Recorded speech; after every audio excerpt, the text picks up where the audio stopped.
Okay, great. Okay, now we're going to hear from Mental Health America. Bonnie, go ahead and take it away. Hi, guys. Thank you for listening to us today. I know sometimes we throw statistics at you and it's very daunting, but I want to say thank you for giving to United Way. And I will tell you how those dollars and cents make great sense in just a second. But I want to say thank you to our two heroes that spoke before, Jessica and Clay. Um, I want you to know that we all kind of work together. For an example, without United Way, I wouldn't know what Jessica does at Cumbie Center, and I wouldn't know that I could help her transition her ladies into the real world. Right now, we have one of Jessica's ladies in our transitional shelter at Nurture Home. And so it's kind of a give and take, and we all work together because of the wonderful example that United Way sets for us.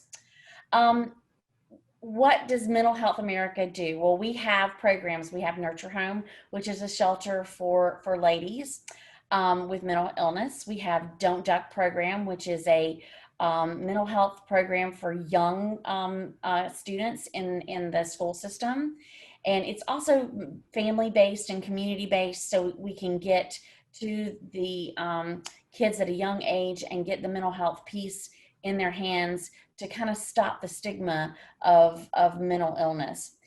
We have Welcome Baby, which is where we meet moms in the hospital. And of course, during COVID, we cannot do this. So we're having to trust others to do it for us. But we meet them to make sure that they aren't suffering from any postpartum problems and and suicidal tendencies after birth. We also help them with the stress of being a new mom. Just as an example, we support them with diapers, pack and plays for safe sleep, and we also support them with car seats. Now, that's another partnership with Tri Development Center that we have. And so, since COVID, we have given out 743 packs of diapers, 32 pack and plays, and 17 car seats. In a normal year, we don't give out but about 353 packs of diapers. So as you can see, COVID has been a different year. Our other program I want to talk to you, and then I'll go back to our COVID problems, is we have education and advocacy. We have a suicide prevention where we have a coalition of team members that get together once a month to help do prevention events. We just had painting for prevention, which was a huge success. And then we also have a suicide bereavement group. So if anybody out there has a loved one that has, completed suicide, we are there to support you all the way through to the other side of that grief. And we have education and advocacy where we go to the state level and advocate for individuals with mental illness. And last but not least, and most people's favorite, is Operation Santa, where we provide Christmas presents for individuals with mental illness that would not have a Christmas. I want to go back and talk to you about COVID for just a second. You'll see in the United Way video when you get to see it that it's very touching that some of my peeps at Tri Development Center were very, very distraught because they weren't able to go to their job site and do their work and meet with their friends. And so COVID has kind of put pressures on our entire world, as one lady termed it, we were caged. And so with that, we have seen something that is unparalleled. We've never had these kind of calls before. And as of Friday, we have had 39 suicide calls. Mm-hmm. And now I will be happy to say that your United Way dollars has kept those 39 people alive, and they are still healthy today, and we got them help and we intervened, which is phenomenal. I don't know how you put a price on somebody's life. You just can't. And I just want to tell you, one of those callers was a gentleman, and they usually are gentlemen. And he said, "I have a gun, I have the bullets, and you've got 30 seconds to tell me why I shouldn't blow my head off." Mm.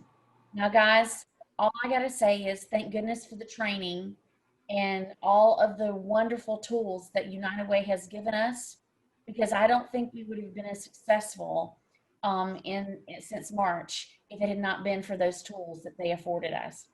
So I can't tell you thank you enough because it has been life altering for us. We have seen people that couldn't feed their babies, and we had formula, and we were helping them, keep their babies alive. We've seen families that needed food support, and we were able to go to, Salvation Army and make sure that they, met that need with food. We had people who had medical issues that called us, and we got them to Jamie at the medical clinic. So, guys, all of these pieces and parts of United Way kind of go together, and all of those pieces and parts you're supporting. And so, without your support, we wouldn't be here to help the people in the community that are hurting. And during COVID, people are hurting. I've never seen it to such an extent. And I cannot tell you thank you enough for it. You might say, oh, I'm only able to give $10 a month, or I'm only able to give, every penny goes together to make bigger amounts of money. So please don't think that your little dollars and cents don't count, because they add up and they make a huge difference in the community that you live in. Because United Way is and I'm very proud to say this about United Way, and I'm just an agency that gets help from United Way, but I'm so proud that they take a minute amount for their overhead and they give it to all the agencies so that they can do great work. So I just can't tell you, from them helping us supply PPE, I'm sorry, it's been crazy. PPE, to financial support, to just being there when you need them for a fundraiser, which none of us has been able to do. So thank you, United Way. Thank you to you for supporting the United Way. And guys, I don't know. I just want to end you with this thought. Because you gave, 39 people are breathing. So take a deep breath and smile and pat yourself on the back, because you did that, because you supported United Way. And all I got to say is thank you for what you do. Very nice. Thank you.